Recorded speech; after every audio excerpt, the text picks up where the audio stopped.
Welcome to Naked Comedy with David Zucker, where we unpack the craft, structure, and secrets behind great comedy. This podcast is filmed in front of a live audience of our Masterclass members. If you'd like to participate in these conversations live, join us at masterclass.com.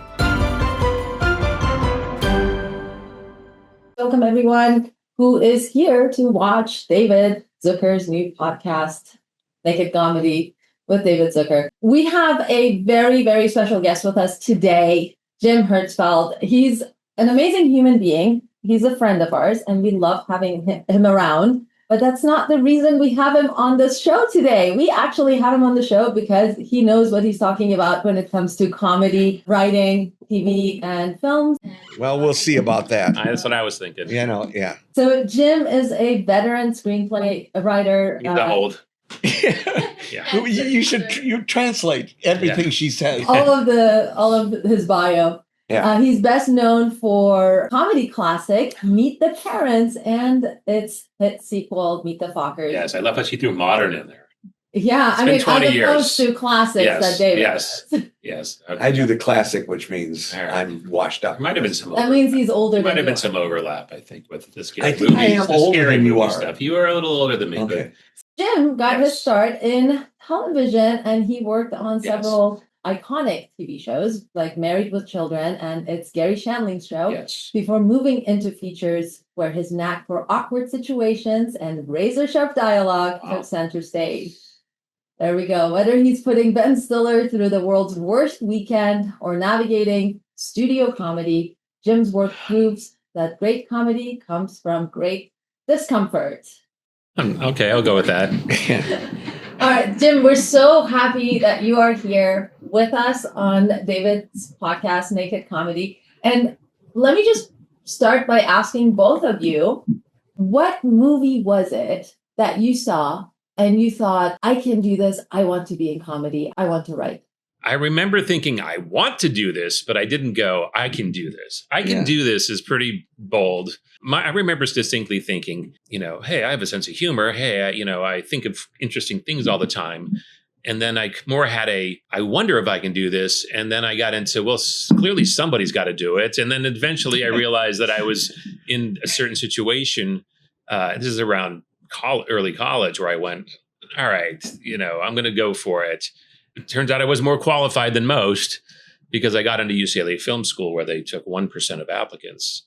But if you really want to know the nitty gritty of that, I can get into it. But also I kind of went through a back door via the stand-up comedy I was doing on campus. This is interesting because, I don't think I had a clue that I was going to be in the entertainment business, much less movie directing and writing. Didn't come from a family of entertainers. No, a family of schmata business and real estate. Yeah. It was deep in the Midwest in Milwaukee, and we didn't know anybody in show business. We didn't even know anybody who knew anybody. Yeah, the only people I know in Milwaukee in show business, I believe, were fictional. Laverne and Shirley. That's right. They were real. That doesn't really bear much all right. resemblance, and also because Laverne had this Brooklyn accent, and true. What's she doing in Milwaukee? It was odd. It was a little bit condescending, I thought. It's Milwaukee.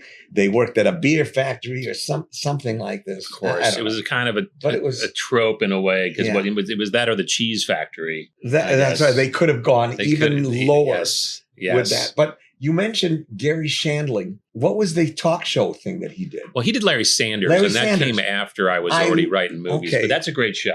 I love that show. And also, the Gary Shandling show was also great. Well, that's what I worked on. It's and Gary Shandling show. Did you have anything to do with the song? Oh, this is the theme to Gary show. This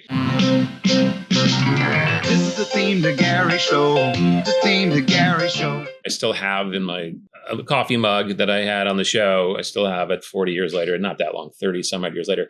It's Gary Shandling's drinking utensil.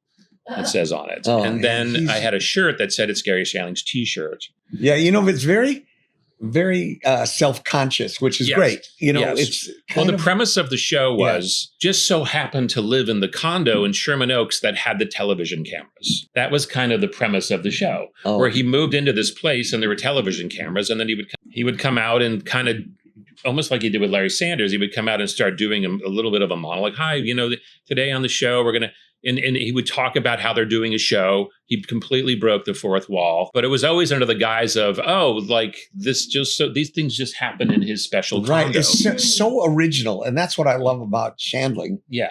He was so original. Yes. And were you funny. part of his basketball game? No, one of the bigger regrets in my life was I've been a tennis guy. I'm also only 5'8.5", maybe on a good day. Yeah. Basketball, I've always been a decent athlete, but basketball was never my thing. I could do baseball. I was fast, so I could do, any sports. And he just said, hey, a bunch of us were always playing basketball. This is back in '87. Was he up on Westridge? Yeah, well, he moved, but then okay. he's not far from here. Right. So he said, why don't you come play basketball with us? And I went, oh, yeah. You want to be included. Yeah. And I was so dumb, like thinking, I don't want to go and embarrass myself. And then I found out that people that barely played basketball were showing up to this thing. And then they went on to do amazing things by networking with people. Right. And meanwhile, I'm just, banging away by myself, trying to make stuff happen after that. And I was just like, so listen, folks, don't say no to anything is my advice to you. Well, it's related to that was, I'm sure you saw the movie Basketball. We actually invented this on my driveway. And we had all these people who became famous. Pete Farrelly was one of the basketball players. Wow. And Richard Lovett, now the head of CAA, oh my God, yes, was one of the basketball players. Yes. Doc O'Connor, Gary Newman, who became president of Fox. All these guys. I know all of those guys in a professional setting, but I didn't know. And they hung out in your driveway. They were all on my driveway playing basketball. Making up a sport. We weren't even up to the level of Gary Shandling playing basketball. The real. These were all guys with, like it said in the movie, bad knees and, old guys and overweight. Yeah. Well, and it's funny because Matt and Trey, who, of course, you were their first feature film effort. Right. Yeah. I swear, if anybody knows, hopefully I'll meet up with Pam Brady again because it involves her. She worked with them from the beginning on South Park. But I was working on a sitcom, I think around 1990, called Dr., which was Norman Steinberg, who was one of the writers of Blazing Saddles. Oh, yeah. And a guy named David Frankel, who's, his father was Max Frankel, New York Times. Uh-huh. But David Frankel went on to direct a couple of big features like Devil Wears Prada. What's the name of that movie where it's about a golden retriever and it dies in the end? You know what I'm talking about?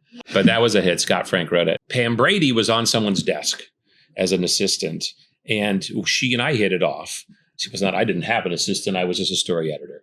And she kept kind of bringing up her friends. Oh, my friends are so funny and blah, blah, blah. They're going to come out. They live I think they was in Colorado. I'm not 100% sure. But, and I remember her saying, oh, yeah, and then my friends are so crazy. They wrote a musical in college called Orgasmo. And I remember thinking, all right, this is, it's kind of cute that she's got these friends who are kind of crazy. And I'm just busy writing. And then she's like, hey, Jim. Yeah. Hey, my friends I told you about, they're here. And I went, oh. And so I didn't know it at the time, really. But Matt and Trey are like, hey, how's it going? And they were like, I'm pretty sure someday I want to ask them if that's the first time they were on a Hollywood lot. We were in Las Palmas in a production office because they had such a gee whiz thing going on. Yeah. Wow. Are you writing an episode right now? Yeah. Yeah. In fact, I got to turn it in. Oh, gosh. So, tell me, like, what are you writing? They didn't know anything about they were obviously doing stuff in college that was very smart and funny. I would love to ask them, do you remember the first time you were on a lot? And I think they're going to say, yeah, Pam Brady, she was on some show and blah, blah, blah. Like, yeah, I remember that. But I remember that all later when they got super famous. But it's also interesting is how you learn on the job. No one just arrives, okay, I know all the rules. I know how to write. I know what a movie is. I know what a sitcom. I know what the A&B story is. If you roll into town with that attitude, they will ask you to step on that square over there and they will pull the trap door lever. Well, that's what happened with us. We actually did learn on the job. We didn't know it right away. Kentucky Fried Movie, right?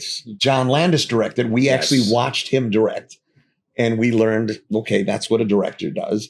And he was very gracious about taking half of our suggestions, but we wanted to, get everything, all our suggestions on screen. Of course. And you start to learn I want to call it the art, but maybe it's also, the pain of compromise. I don't like to compromise. Yes. After Kentucky Fried Movie, I always got my own way, whether I was right or wrong. Well, no, I can see that because you guys made great profit on something that you've shot for, I'm assuming, not much. Obviously, when you follow it up with your string of hits, then it was like, let them do what they want. So, but that doesn't last forever. And then you slide back into the shit show of compromise. Well, slid back into the shit show of not doing movies. So, because you I can won't compromise so much where you say, I'm not coming. I'm not doing it.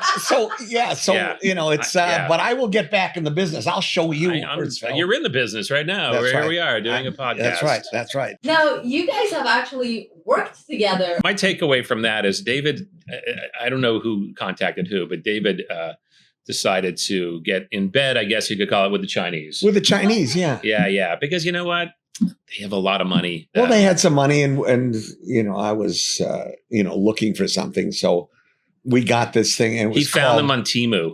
Yeah. No, my business partner at the time found them. I don't know how it did. Anyway, I got a weird call, which is like, do you want to work with David Zucker? And I went, well, of course. And then they said, he's got these people from China Line. And I went, yeah. And they said, and they've got this idea. And it was a script that a fairly neophyte writer, I guess, had written, but he was an Asian guy. And it was called Pasta versus Noodle. Yeah. And it was kind of a fun idea, which was, there's been apparently a debate between the Chinese people and the Italian people who came up with the noodle or pasta first. Yeah. Marco Polo, of course, is not just a game you play naked in a pool, or you can put a swimsuit on if you want, but trust me, the prior version is more fun. And he was over there. Marco Polo was quite a bit in Asia. So there's some talk about, did he import pasta or the know-how of pasta to Italy? Anyway, it's a debate that is still raging among foodies, I guess. On my IMDb page, it says one of his big projects is pasta versus noodle. Who stuck that in there? It's been dead for 20 years. Yes. Well, not 20. No, I don't know how to, I have to figure, if I could figure out how to erase stuff from IMDb, maybe Debbie I still don't know who me. created my Wikipedia page. Yeah. Someone took it upon themselves to create my Wikipedia page, Yeah. which I'm flattered, and it wasn't wrong, but I don't even know how to get in there. Plus, if you can look at Wikipedia and see who said what, right? Yeah, but you have to correct some of that stuff, though. You weren't really accused of pedophilia, were you?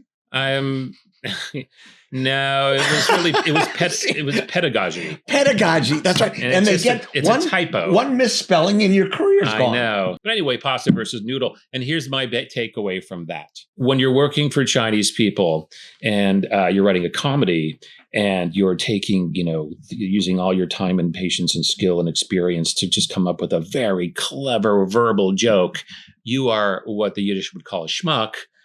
Because they give it to their translator, and he just does his best to translate it to Mandarin. So your clever play on words is gone. Anyway, so I think we got through a draft and then they disappeared. So I would have liked to have continued it. I know. So my friend Ryan Rowe and I both filmed school UCLA, and then we started doing stand-up comedy at the UCLA campus. And that's how I met Shandling, and that's how I got on the Shandling show. We used to hang out with, all the comics of the day, Bob Saget and Jerry Seinfeld and Jay Leno and Dave Coulier, and I went on to be Uncle somebody on Full House. Uncle Joe. That's your pal, Joey. Yes. Oh, okay. Ryan Rowe and I wound up, I didn't want to do it by myself. It's always more fun to have a partner. We had written something while I was still in college at UCLA that got made. It took a couple years. But it was a film, it's sort of a little cult film called Tapeheads, which was supposed to be like a rags to riches comedy about the rock video world. This is right when MTV was kind of taking off. And so it was a couple of guys trying to be rock video directors, but starting out having to do gigs as just videographers, like doing parties and things and like, doing living wills. And we had a scene where, they're doing a living will of a guy in a hospital bed. And then he, of course, dies on them in the middle of it. And they're worried about not getting paid. So long before Weekend at Bernie's, we did a Weekend at Bernie's joke where they put sunglasses on him. And finally, I leave my... Yeah, we did. That's a great idea. Yeah. So it's a fun movie, Tapeheads. You can still find it out. Tim Robbins, who I went to school with as well. Tim Robbins stars in it. And John Cusack. And it's directed by... Yeah, it was fun. It has a lot of fun music and whatever. Sam Moore and Junior Walker, if you know anything about... like the R&B 60s Stax track, those guys. Sam was of Sam and Dave. Oh, yeah. I remember Sam and Dave. Yes. So Sam Moore was in it. Anyway, Tapeheads. Look it up if you want. Didn't one of those guys get shot or something and killed? No, you're thinking of the guy who sang "You Send Me" and Sam Cooke. Sam Cooke. Sam Cooke. That's right. Yeah. Yes. That was an unfortunate. Yes, he got shot in a hotel room. Yeah, a hotel room by an angry husband. Yes. Something. Yeah, it was something like I think that. It was one of those things. I think it was one of them things. But one of the great losses to the R&B world. For sure, Sam Cooke. Yeah. So there you go. Watch Tapeheads and listen to Sam And that Cooke. will be my next motion. We have a question from Russell. Hey, Jim. Thank you for being on here and everything. Thanks so much for giving us your time. I always loved Married with Children. It was, one of my favorite shows. And I see you were on there for a season. Yes, a very late season as a consulting producer. Yeah. I was curious just what your typical work week was like on that show. Was it Michael Moyer who was there at that point? Michael was there. Ron Levitt was just off enjoying his money, I think, at that point. I had an interesting thing where I was, bouncing between doing film work and doing sitcoms. And I didn't want to completely get out of television. And my agents were saying, you don't, try to stay in television. So I said, all right, I can only do a consulting producer job because I have a movie to write. And I did. I was writing a movie for Disney at the time. So that was a hectic year of my life because what I wanted to do was be a consulting producer 2 days a week. And I think they made me do 3 days a week. I think it was Monday, Wednesday, Friday, something like that. And that was a grind. We had to do, I think, 22 episodes. And I was, busy I was a sole writer on my movie, and we were getting in, multiple drafts and starting to talk about production. Were you writing like additional jokes and stuff? Or? Well, yeah. I mean, here's the thing. I was mostly there just to sit and throw jokes. Uh-huh. They still would give me the scripts, and I had to go through all of them and read all of them and have notes about, the story itself. Yeah. Because when we got into the situation where let's just punch it up, that wasn't that big a deal for me. I punch up a lot of stuff, and writing jokes is doesn't make me sweat. But having to read everything and is this working or not? Come up with a different idea, or even pitch some ideas for other episodes. It got a bit overwhelming for me. How important is the story in those things? And I'm just asking because I don't know. Well, let me preface that as well as don't forget that I was on season 9, I think. Uh-huh. So they would go, hey, somebody, we've got to come up with this, remember we have a kernel of an idea, and then we need an A story and a B story and whatever.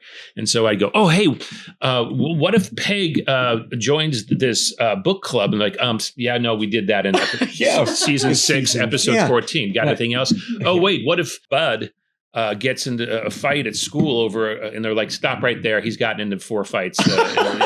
Okay. And, obviously didn't. This is what happens after 9 or so seasons. For sure. Yeah. For sure. We really want you to write an episode. And I said, okay, because normally that's what you want. That's where the money is. And I'd be getting checks for it still. I mean, it runs in syndication or whatever. Yeah. I literally had to say, I don't have time. Sorry, don't have time to write your episode. And they said, well, you had a really great idea for one. Can we use it? And I went, yeah, use it. And I think they used my idea. But you didn't write it. But I didn't have the time. I literally didn't have the time to write it. Yeah. So this sounds like it ranks with not going to Shandling's basketball game. It's up there. You want to be You're just making the best decisions. That's what this really should be. I don't know why we're having this guy on. Crash. He's telling us what not to do. Yes, that's valuable. But it is valuable to know not what to do. Yes. So like I said earlier, I said say yes to everything. Yeah. So here I am. But I said no to writing a script for Married with Children. But yes, if you watch certain episodes, you'll see my credit fly by consulting producer. And it was a very interesting experience. I'll say this, though. And I came up with some decent jokes, and they were happy with my ability in the room to throw jokes. And look at Meet the Parents and look at Meet the Fockers and whatever. And I don't punch down a lot in my comedy. I don't hit, I don't insult people. I'm not big that way. Yeah. I've never been that. Even in my stand-up, I did stand-up early on. And that's their whole vibe. So even though I liked the show and I liked the people and I would pitch some jokes, it wasn't like my natural thing to be like, okay, here's 8 nasty things that Bud can say to his teacher. Yeah. And they were nasty to one another, which was funny. Right. Yeah. Right. I mean, a lot of you know this. It was pitched to the network as not the Cosbys. It was supposed to be an ugly family that fought and did stupid things. But they always hugged in the end, So makes it okay. Yeah. Yeah, that makes it okay. Yeah. great experience. Glad I have a credit in TV that most people know. And it was fun to watch the whole, vibe of. I used to sit at the read-throughs next to Christina and the guy who plays Bud. I would just love listening to their stories. They would talk about what they did that week, and it would just be like, wow. Oh, yeah. Were they all semi-normal people though? Yeah, they were all pretty sweet. Yeah. That's good to hear. It was the people involved they had the best softball team in the entertainment softball league because they'd been on the show around. So, if you're around that long, your team starts to coalesce. And so I played on their team and we would always win. So that was cool. Now, what do you guys think is the most misunderstood part of writing a really great comedy? Yes. I think a lot of people don't understand how smart and funny you have to be to write a really good one. For me, more specifically, it's, people don't realize that a good story and a good character is more important than anything. You can fill a movie with jokes, and we have done that on occasion. Yes. And you can even have a good plot, but if you don't have that one character who learns something and resolves it in the end. You still need the nuts and bolts of a good story or drama for that matter. Yeah. And you have to have a good rooting interest. You have to, have an interesting maybe twist halfway through so that everyone doesn't know where you're going with the narrative. So all of that still is true. What was the arc in Meet the Fockers? I know what happened. I'm more familiar with Meet the Parents. Instead of it was just Ben trying to ingratiate himself to a family, now it was two families trying to ingratiate themselves to each other. Right. I didn't lean into this as much, but it was leaned into more in the Fockers, the waspy thing and the Jewish thing, and of course we got the two most iconic Jewish comedy actors, if you will. We always had our who's the best choice, and it was always Barbra and Dustin, and then the close second, which is also amazing, was Bette Midler, and Alan Arkin, or something like Alan that. Arkin, right? Yeah. We got the A-list there. And by the way, casting is, if you write a great script, then the next best thing, because a lot of great scripts don't turn into great movies. You got to have a good director, but really before director, I would put who you cast. Because casting is huge. Even when I think of Airplane, no one knew Robert Hayes. And Julie Haggerty, and there was no second choice. I mean, it's, we kind of made a thing about it in the book about how, we screen tested Letterman, but Letterman never wanted, Letterman absolutely knew his own limits, didn't want to do it. And I think we kind of forced him into screen testing because you have that somewhere? Oh, yeah. Oh, my God. That exists. And actually, Jerry and Jim and I went on Letterman's show. Did you show it? Would he let you show it? Oh, because it's probably so hilariously stiff. Apparently, he didn't know that we were going to do it. Someday, if I see him again, I would ask him, did you know about that? Because that's a fireable offense. No, of course. Of course. And I know people that worked for Letterman and wrote for him. And they said, he was a very funny, interesting, but there was a lot of, at the end of a lot of shows, he would be a little upset and go, well, that sucked. I heard that too. He was really down on himself. Yes. But he was very critical of it. He didn't, and he was okay. He wasn't quite the Robert Hayes thing, but we thought he was very funny. And this was, I don't know if he even had a show yet at that point. No, he did not. He was doing maybe something in the morning and the morning show, something. But we thought he was hysterical. And so we wanted to show Paramount that we were testing and trying out other people. Right. But now you understand, especially because of the success of it, that getting somebody who was not, quote unquote, funny is what works so well. Is what works for our style. Airplane. Yes. I mean, obviously. And Leslie Nielsen is not funny. I mean, his reputation got to be, he's so funny. And so then people like Mel Brooks cast him in the movies thinking, well, this guy's funny, but no, it's how straight he could play it. And what the writing is. Yes. Yeah. Yes. You wrote to that. And not doing funny characters, which is another rule we have, which is called Jerry Lewis. It's all things not to do. Not that Jerry Lewis is bad or anything, but yeah. I mean, look, I remember watching Jerry Lewis stuff when I was a kid and laughing my ass off. Yeah. But I was a kid. Right. When you were a kid. And do you remember a movie called It's a mad world. Of course. This was when I was about 13 You must or have something. loved that movie. I loved that movie. Everyone loves that movie. And I loved it so much, I made my parents go to see it. Wow. And they, being so that might have been your adults, moment. didn't think it was funny at all. Really? Yeah. It might have been your moment, though, where so you just got excited about comedy and but cinema. if you go back and watch it, it's not that as funny as you remember. But there are gags that are very funny. Yes. Just great. Yes. You know, when Jonathan Winters destroys the gas station, Of course. still funny. And when they're in the plane and the cars are going faster. Yeah. Brilliant gag. Yes. What a great and the gag. cameos are great. The cameos, Ethel Merman. Oh my God. Everybody's in there. The Three Stooges just standing there with fire hoses. Yeah. You know, like waiting for the plane to crash. They had, and when they did some stuff too, that, you know, Stanley Kramer, like when he had, was it Rochester from Jack Benny? Was he in as a cabbie or something? And then he goes flying and lands on a statue of Lincoln. Yeah, holding him. Yeah. I mean, that was pretty edgy for then. And Spencer Tracy in it at the end. Yes. And my mom, I remember my mom said how sad it was to see Spencer Tracy in that movie.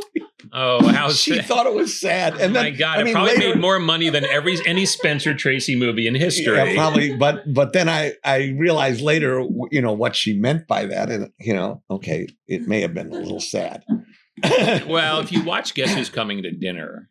Oh my God. That's a little sad because he's getting pretty old. Oh yeah. And just, it's a little bit embarrassing today. If you that the movie, shock of that didn't you're bringing a black man home. We actually after Airplane, I think we had a meeting with Eddie Murphy, and we pitched him doing a version of that, which I think would have been funny. As a feature with Eddie Murphy. Oh, it would have been awesome. And it would have been contemporary. It would have been early 80s. Right, yeah. And it's bringing him home. Yeah. So anyways, with Kevin Hart. Yeah. Well, it's funny because, you know, as I was driving over here and I thought, well, you know, what can we talk about? Because I know a big thing that you've been talking about in the press and whatnot is how comedy is under the gun now, and so many things that you could do 30 years ago, you just can't do now. And some of the funniest stuff. I mean, Blazing Saddles, let's go there for a second. Hilarious, classic. You could never get it done now. You could do some weird version of it, I guess. I think or some maybe of the language was pretty raw. I mean, the N-word that they used and everything. Yes. But I think that, you know, we show The Naked Gun occasionally, Airplane, and Scary Movie, and those things still get huge laughs with audiences.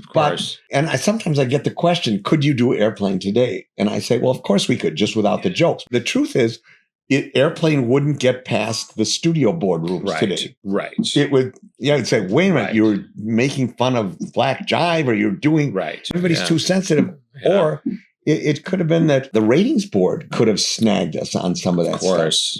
I remember that I think Meet the Parents got away with a lot of stuff that I couldn't get away with. I did a movie, an Ashton Kutcher movie, one of the only Ashton Kutcher movies that bombed, and we couldn't get stuff passed. I'm not doubting that you went through some, you know, shit with the MPAA or whatever. Yeah. But I wrote nothing in Meet the Parents that would be any kind of a flag, but they did kind of lose it. They were very worried about calling the sequel Meet the Fockers. What the producers had to do, and I had always said this, that's a real name. You know, I mean, we spelled it, you know, purposefully F-O-C-K-E-R, but there are actually people out there who have that exact last name spelling. But we all know most of us know Fokker with 2 Ks. That was a famous plane they flew in World War I, the Fokker triplane. So I was not that worried about it.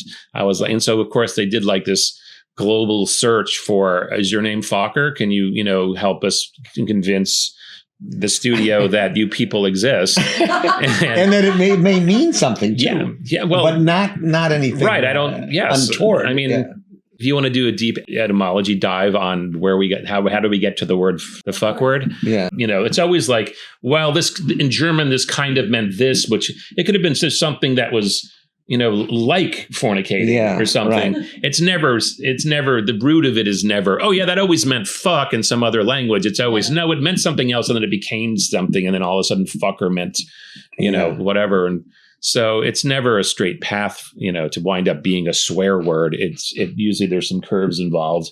But anyway, yeah. So I'm surprised you ran into. I remember it was either with Meet the Parents or with Mike Myers, Austin Powers. He got away with a lot of stuff. Maybe it was that. It might have been, and they were around the same time. Meet the Parents, and Austin. In fact, same director, Jay Roach, of course. But yeah, some of the beauty of Austin Powers was how they did camera work with the sausage and eating it and the right. He did moving a lot it, of and that then you're going to see your breasts, and suddenly there's something in the way. Yeah, and they really went right up to the line there. My opinion at the time, because I was bitter then, like I am now.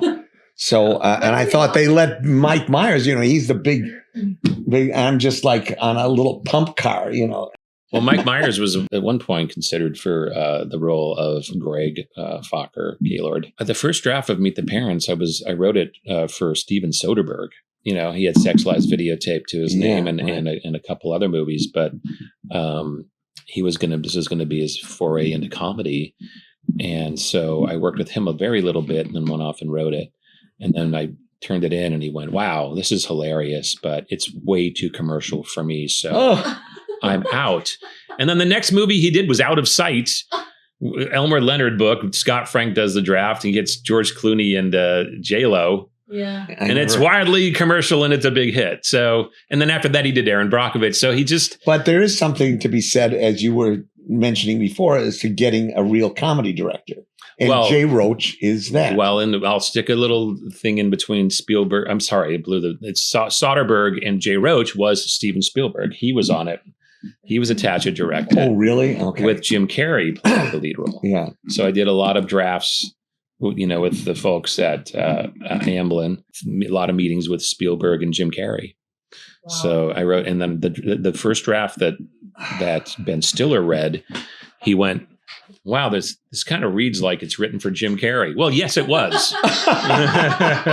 I wrote goofy stuff, but physical stuff that he was great in it. Yeah, that's again great cast. And by the way, I was obviously thrilled when Steven Spielberg said he wanted to work with me and meet me, and he wrote me a very generous overall deal with DreamWorks. Yeah, but he was nervous about it. He is like, I did try comedy once and it didn't go so well. It's a different thing. 1941. Spielberg, as brilliant as he is, there is something to staying in your comfort zone, as I've learned. So it's why. Because you were doing a Holocaust drama and it just didn't ever work out. That's right. No, it didn't. Nobody ever heard of it. But fortunately, that's not on my IMDb page.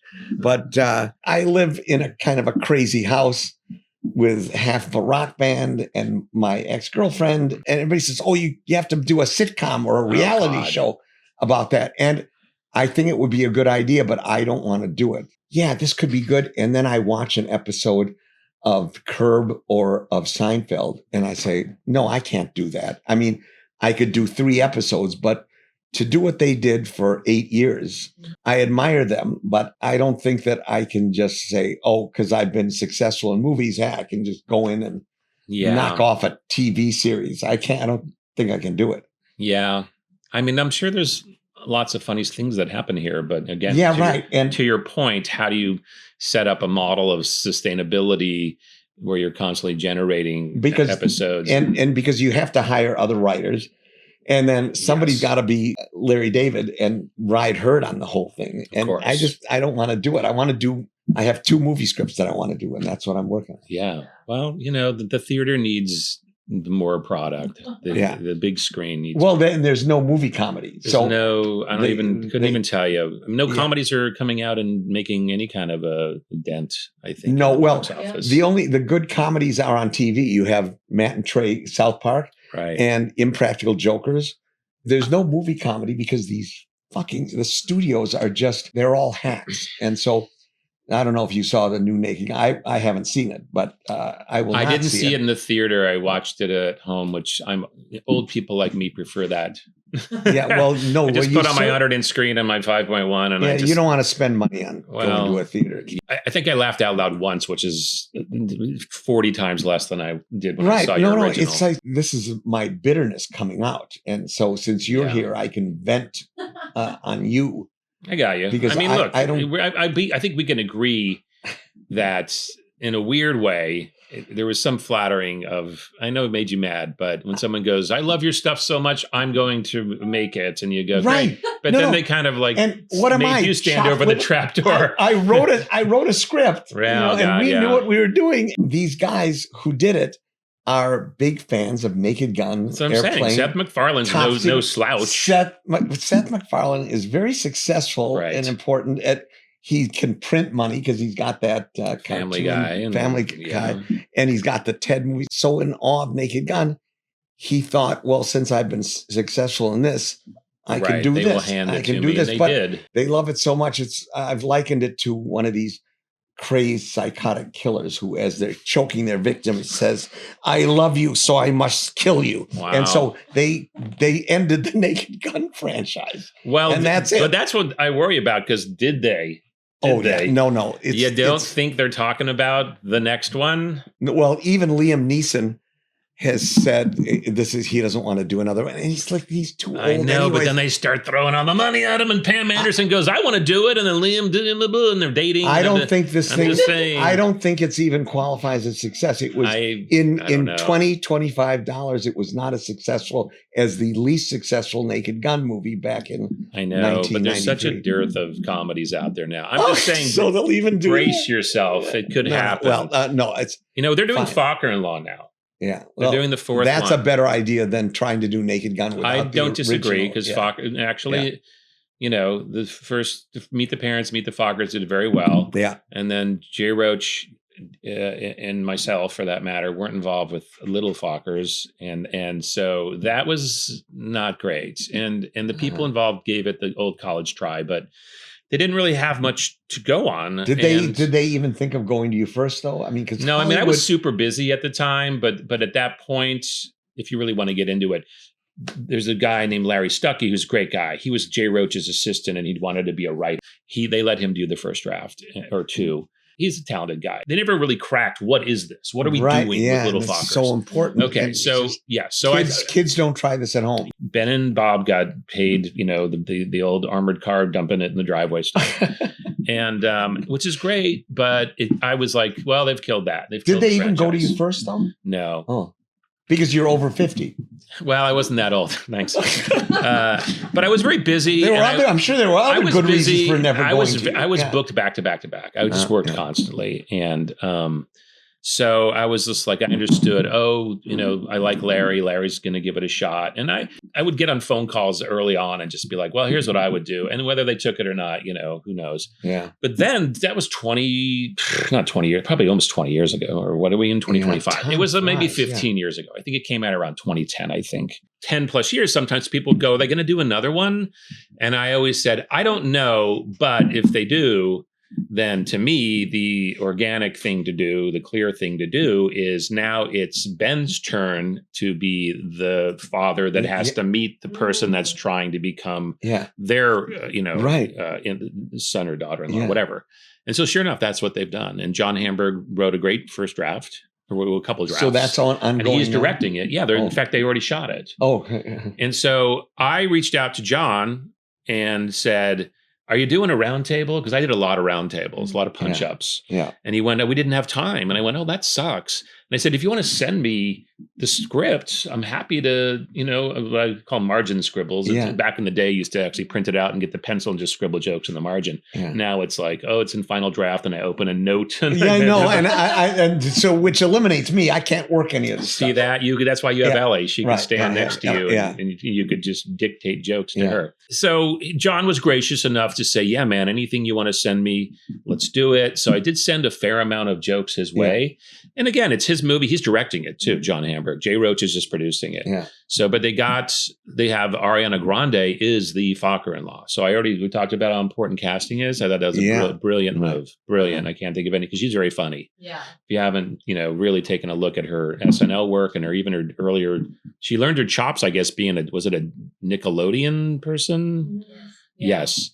So she's very funny. And, and who knows, she'll probably sing some song that they put in the beginning or the end. That won't hurt. That's right. Yeah. So I'm actually very optimistic that it's going to perform. And thank God, because I get a lot of people go, how come we don't make movies like, Meet the Parents, Meet the Fockers? They say that about your stuff too, probably. But yours was so stylized in so many ways. And so they're really saying is, where's just the kind of like the simple premise, relatable kind of thing where you just execute it really well with good, good casting, funny jokes, some heart and all that. I'm like, I don't know. I haven't seen those lately myself. I don't want to sound like the crabby old guy, but I will say this. People say, well, what's a movie you've seen in the last couple of years that you thought was funny? And the one that I've been saying, comedy wise, is Bottoms. And I don't know if you know about Bottom. Io also had a lot of comedy chops before The Bear. The Bear sometimes gets called a comedy. No, it's like a dramedy. And Rachel Sennett, she's in it. And it's hilarious. Bottoms, I'm not on the take. There's no in it for me. But and Rachel Sennett also has a show on HBO right now called I Love LA, which I watch. I'll watch anything she does right now because I think she's kind of a very, for a woman her age, she's kind of carrying a torch for good comedy right now. That's my opinion. Okay. Bottoms was like, should have just been a sketch. And the tone of it is very sketch-like. Yeah. But they sustain it for a good hour and a half. So when I think of the last movie that I laughed at, it was The Holdovers. I thought that was funny. I laughed. Years ago. Yeah, that was a couple of years ago. Yeah. And Jay Roach just did a remake sort of War of the Roses called The Roses. And that was a good movie. And it had a lot of the same sensibility, but didn't perform. So not exactly sure what's going on out there with the appetite for comedy. I mean, horror is dominating the box office. Right. I just saw something that, said there was 25 movies that came out with major stars in them in the last 3 months, and none of them did anything. Wow. So even that is starting to get weird. Like, I have a big star for and it doesn't mean you're going to make box office. Audiences will respond to an original concept, good at execution. If it's really funny, they'll go to something new. But the studios, don't get me started. There's so many good stories and bad stories, I guess.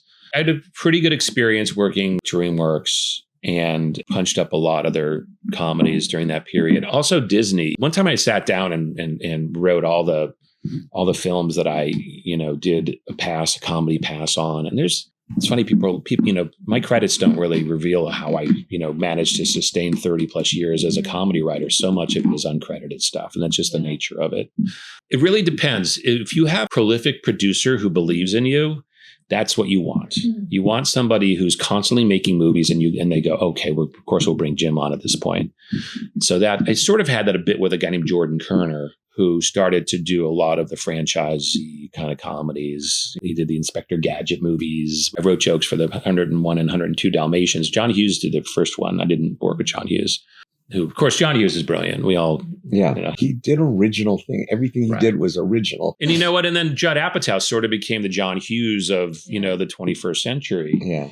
And now Judd's kind of, I'm sure he's still got great things planned, but he's on the downside a bit on production these days. And rightfully so. Do you want to work and work and work until you die? Or do you want to downshift and go, there's more to life than grinding and on 3 TV shows and have 3 features? I mean, there was a time where I'm sure his head was spinning. I've discovered interior design. That's much more relaxing. I love it. It's my hobby. I can just sit and just flip through a fabric book and just pick out swatches. I love it. Nice to meet you, Jim, and nice to see you, David. David, you were talking about how you would love to have your own series, kind of like her, but you don't think it'll be sustainable enough. So, but I'm just wondering, do you want to work in front of the camera in other people's movies, or you just kind of more dream of doing your own?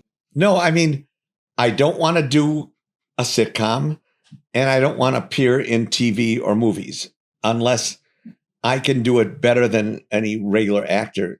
I like hire actors, and they're highly skilled at what they can do. I did a scene with Leslie in Naked Gun 33 1/3, and I don't know if anybody could have done it better than I could have. So just to throw a body in there, I don't. I have a crazy idea for you, actually. Okay, which is why don't you try to make the funniest unscripted reality type show where there's a camera crew in the house. We thought about that. Or go mockumentary style.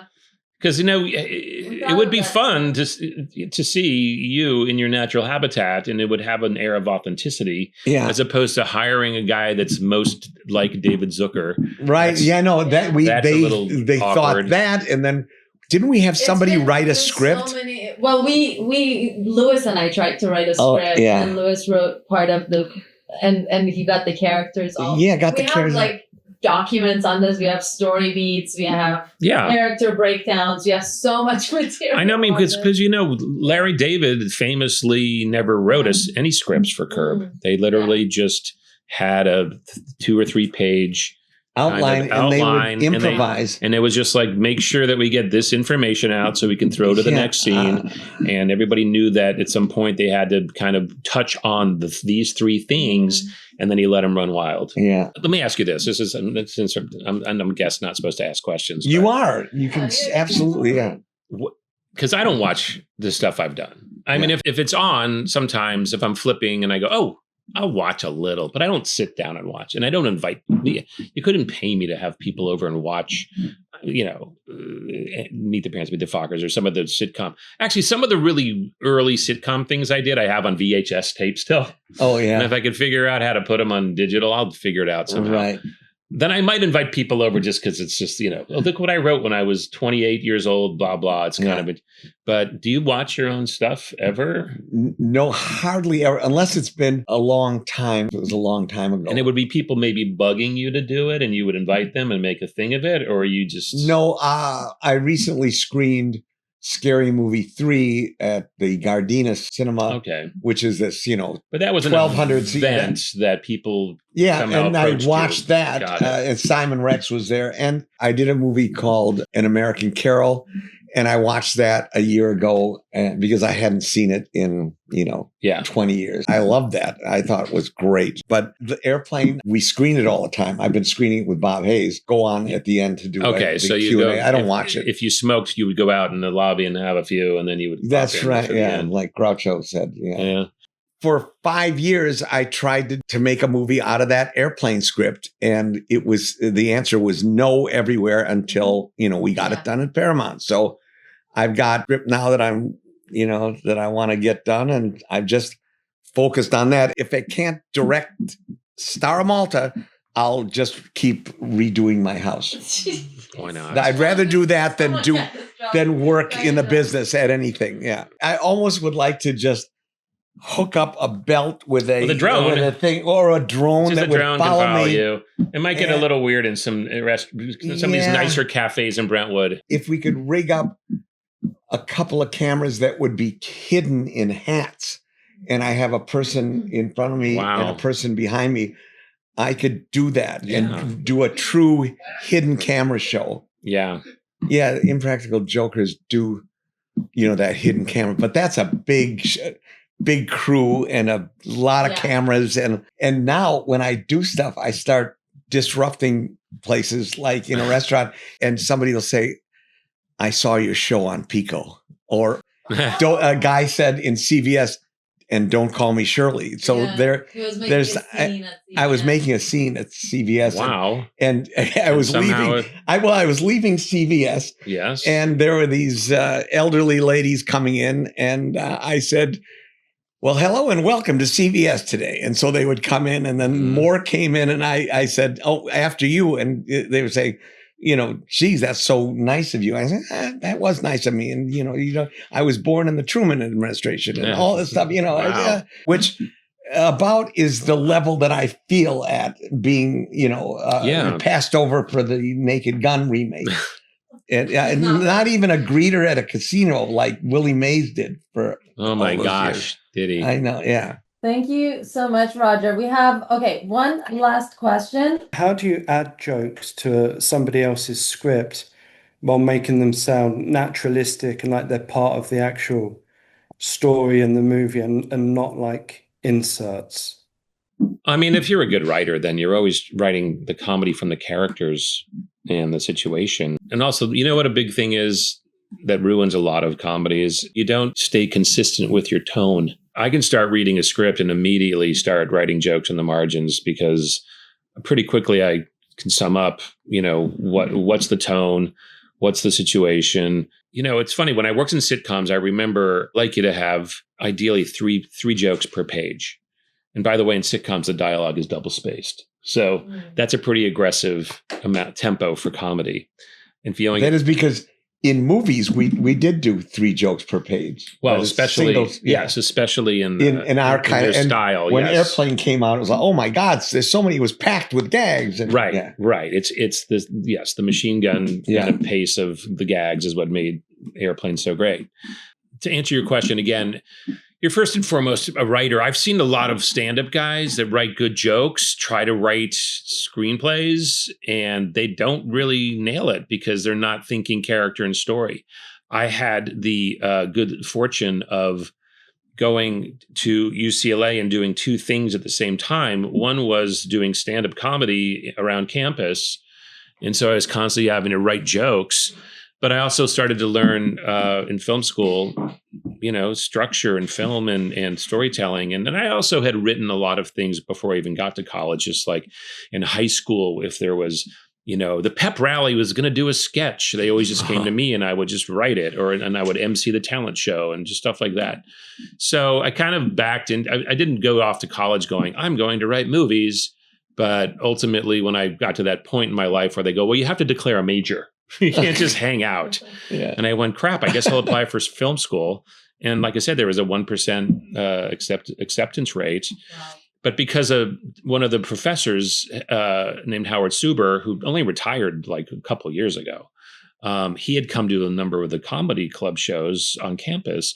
And so he hung out. And I remember talking to him and saying, hey, I would love to take one of your film criticism classes. I've always been interested in analyzing film and then writing about. And he goes, what are you? And I go, I'm a sophomore. And he goes, you're not even in the film school yet. And I said, no. And he goes, well, I have a graduate film school class, an MFA class in film criticism that I will let you take it, but you've got to really work hard. This, that.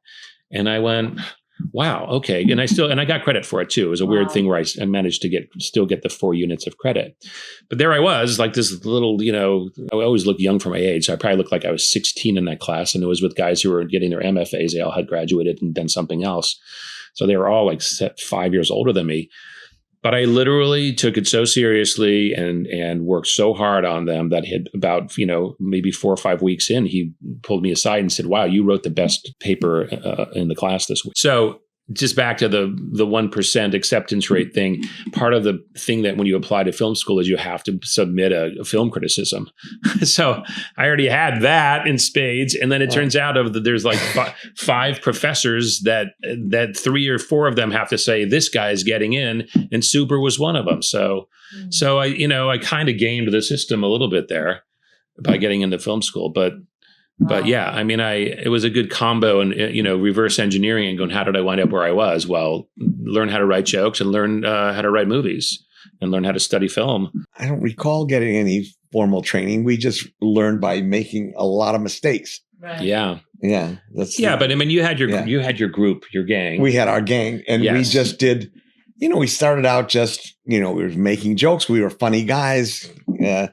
But I've always said, there were 5 or 6 guys who were funnier than we were in high school, but they managed to find jobs and go to college and everything. And I would love it if you did one of these podcasts and just talked mostly about Kentucky Fried Movie. I could do that. Okay. Because we know how you got Airplane because of Kentucky Fried Movie, right? And the Kentucky Fried Movie has, as in my opinion, laughs wise. It's right up there with, some of the sketches you guys did. Right. Well, I would like the Bruce Lee thing. I would like to recut Kentucky Fried Movie. And, I'm remodeling everything. Yeah. So I want to recut it because there's stuff that, I just, you would shorten it? Is that what you're saying? Yeah, I would shorten it. Yeah. So we're advertising this big, Airplane, the unreleased director's cut, and it's 3 minutes shorter. Yeah. Because Jerry and Jim and I went mostly at my urging, we got to recut this. We did the same thing with Top Secret. And then we cut out some scenes from Top Secret where people said, oh no, that was a great scene. You should have put it. Don't you have a DVD where there's extras and you throw those on there? I know DVD is like a what? People are like, what is that? Well, people don't even have Blu-ray players anymore. Right. But, special materials for comedies, Yeah. deleted scenes, they're deleted because they weren't funny. And I think that's what these screenings that Bob Hayes and I are doing. People are expecting, oh, they're going to see, deleted scenes, but we don't show them. They're not funny. Yeah. Yeah. So it's 3 minutes shorter. So, but what might be funny is watching a deleted scene while you're commentating on it. That might be worth the price of admission. Yeah. That's a good idea. You know, like this guy Herzfeld is right twice a day. I'm telling you. What advice do you have for your younger self? This is for the landing part of this program. Yeah. I would say don't eat the fish. That's right. There you go. Have people watching this who are obviously interested in a comedy career. They want to become funnier. They want to write. Maybe they're really funny people in real life. I hope so. I think that I've told people when I've done panels and whatnot, and I don't want to sound so hard to do this, but honestly, and Jerry. I've I lived my whole life under the shadow of my brother. Ghost was amazing. Ghost was, yes. Yeah. People bow down to Ghost, and it was great. But I did get a... All right, so look, let's just note the time and date right now that maybe this was the first early Alzheimer's moment I had. That's right, yeah. It dates from here. This is where it starts. The doctor might want to know that. Yeah. David may agree with this, that I used to tell people, Austin Film Festival or something, there'd be 200 people and whatever. And I'd say, raise your hand if if it's your dream to be a comedy writer. And, tons of hands would go up. And I said, okay, I'm going to go and say that if you walk into just, an average cocktail party, 40 people are there. I said, if you walk in at that cocktail party and start, trying to converse with people and kind of be light and kind of funny, if you're not the funniest person in that room of 40, you may struggle to be a comedy writer. Oh. I really feel like you have to have always been people who are constantly saying, oh my God, that person's funny. Or that's the world you live in from a pretty early age. Now some people are very funny in their minds and they maybe write funny things down. They don't go out and go, oh, I'm going to work the room like I'm doing a tight five at the Comedy Store. Right. But for me, I mean, this is kind of, I'm proud and yet embarrassed. Unanimous vote for class clown, right? You're in a high school of several hundred kids and you're graduating, whatever, and they all go, oh yeah, that guy. And it doesn't have to be just the one guy. Okay, of your 100 people in your school, who are the 3 funniest or 4 funniest? If you're not one of them, you are going to struggle to be a comedy writer because you can't just decide at the age of, I'm out of college now, I'm 22. I'm going to do 2 things. I'm going to learn how to write screenplays and I'm going to learn to be funny. Yeah. You can't do it. But, if you achieve that level of, you're funny at parties and you're funny in class or something, you still have to learn how to, there's stuff. There's an art to writing a joke. There's an art to writing. And like I'm teaching the 15 rules in our masterclass course. And it won't help you be funny, but it will help you. It's a shortcut to not making dumb mistakes like we did. Yes. Yeah. And I believe, there are certain, you want to call them rules, of course. Sometimes you can start writing and some of these things will become clear to you organically because you're already, a talented comedy writer. But if you don't know the rules that he's talking about, they're going to be immensely helpful because we're not writing poetry. Right. We're wordsmiths and we're crafting things, but there's still certain things that always will get laughs, like hypocrisy and irony. And, and then within a spoof, there's a whole set of rules that we have that people need to know if they're going to try it. Yes. And as evidenced by the dreadful Naked Gun 4. And they didn't know the rules, although they're talented comedy guys. Yes. And very successful comedy guys. Anyways, don't get Also, Mad Magazine. We both grew up reading that. Oh, yeah. Mad Magazine was great. Huge influence. Yeah. And they actually did Scenes We'd Like to See. Yes. That's a textbook. Did you have any of your movies satirized in a Mad Magazine? Jerry did.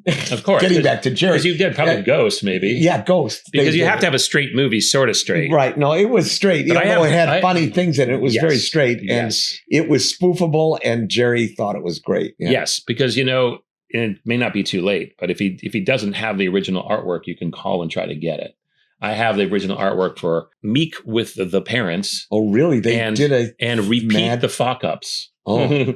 How do you spoof a spoof, though? Well, they just, you know what they do? Even when it's a good movie or funny, they will still just, that's what Mad does. They'll still just because I couldn't see them doing Airplane because the Airplane. No, how do you do that? Yeah, you can't. Right. But I could see them doing Ghost. I guess the Fockers. It was straight enough that they could goof on it. And, they would make jokes about, how many times De Niro would make that pained face. Yeah. Or in the fact, in Meet the Fockers, they called Repeat the Fuck-Ups because they goofed on how we seem to go to the same well so many times in the sequel. I don't entirely agree with that, but that's what Mad Magazine does. They want to point that stuff out, and then they're going to hammer that home. Yeah. And I'm just so thrilled because I don't hang the one sheets in my house, but I do have the artwork up of those two. I wonder if Jerry has the artwork. If he doesn't, he should immediately call whoever's still there because the magazine's down now because the artists own it now. Oh, really? If he can find the magazine and whoever drew it, that person's estate has it. Oh, and they will send it to him. Wow. Sell it to him. That is pretty cool. Yeah. Finish this sentence. A joke dies the second you. Tell the punchline first. Yeah. This is the lightning round. Try to remember the order. Set up, punchline. Don't screw that up. And you, David? A joke dies the second you. I don't even have a clue. A real what? The second you try to be funny. The second you try to be funny, that goes to our Jerry Lewis rule. And there's so many little things that go into it. I always refer to this one gag in Naked Gun where the doctor says to Nordberg's wife, I think we can save your husband's arm. Where would you like it sent? So you'd think that was a funny gag. And we tried it in 2 previews. It didn't work. And finally, the 3rd preview, we just did it as a voiceover. We had to throw it away. So I can't think of any one rule for everything, but there's so many things that go into it. And that's why previews are so valuable. You have to let the audience decide. I mean, the jokes are essentially a surprise, right? And so if you ever even slightly telegraph the punchline or where it's going, then you've kind of killed it. And we always talk about, we have to background things. So when Leslie says there's turbulence and Leslie is in the cabin and he says, what the hell's going on up there? There's 2 legs, female legs in stirrups, and he's holding a speculum. Yes. So, and the audience sees it, but we don't cut to it. So right. That's the other thing. It's enough. Don't cut to it. Let the audience. A joke dies when it's overwrought. Yes. That's right. That's right. Or I would say, don't write it sweaty. When you focus, don't write it sweaty. When you can tell that somebody's working so hard to make the joke, not good. They get killed. Yeah, there was a review that we saved all of our reviews from Kentucky Fried Theater on Pico, and one reviewer said they do it with effortless ease, and so it wasn't labored. I said that's pretty much what you're saying. Yeah. Also, a good stand-up comedian sounds like he's just making it up for the first time, and you're talking to him, and they've done it a million times. And going past a joke, like Bob Hope used to go, but I want to tell you, just keep going, throw it away, don't wait for the laugh. Right. And Rodney Dangerfield. Yeah. Too many stand-ups, I think, they wait for the laugh to die down, where they should just plow right. They should go no further than halfway through the laugh before going into the next gag. Yeah. It should be your biggest problem that some of the jokes in your movie get buried from the laughter of the prior joke. Right. Yeah. It's a good problem to have. Yeah. We'll just have to watch but we did extend some of the things, like when Kareem says, tell your old man to drag Walton and Lydia up and down the court for 38 minutes or so. And then he shoves the kid back. And that laugh was so long that we just extended. Yeah, to put in the thing. Yeah.